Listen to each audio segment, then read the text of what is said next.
ఈ కాలం పిల్లలు ఎలా ఉన్నారో మీకు చూపిస్తాను. నేనైతే ఒక బట్టలు పిండుతాను. School dress. ఈ కాలం పిల్లలు ఎట్లున్నారంటే, ఇప్పుడు మనం ఏమని చెప్తాం, మమ్మీలు ఏమంటారు, ఇది వెళ్ళి వాషింగ్ మిషన్లో వేసిరా పోరా అంటారు.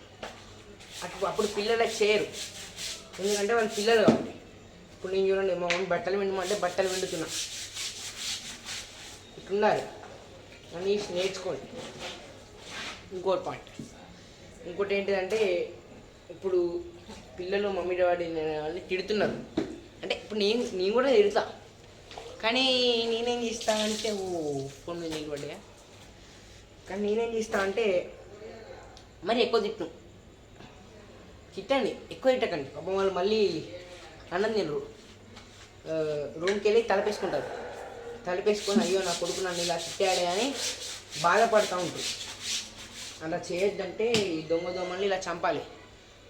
ఈ దోమలు అసలు వశపడిస్తలేవు, తినస్తలే దోమలతోనే. అయ్యో నేను దోమల టాపిక్ తీసుకున్నాను. దోమలు తల్లిదండ్రులని బాధ పెట్టకూడదు. ఇంకోటి, స్కూల్కి చక్కగా వెళ్ళాలి. మనం స్కూల్కి చక్కగా వెళ్ళి క్రమశిక్షణతో చదువుకోవాలి. అంటే ఇప్పుడు నేను చదువుకుంటా, కానీ దాంతో అల్లరిస్తా, ఎందుకంటే ఫ్రెండ్స్ ఉంటారు కదా చెడదుబ్బడానికి. వాళ్ళని చూసి నేను కూడా అలా అయిపోయాను. ఇంకా మీరు అలా చేయకూడదు, చెప్పాలంటే మీరు అలా చేయకూడదు. ఇంకోటి, పిల్లలు నెక్స్ట్ వీడియోలో చెప్తా.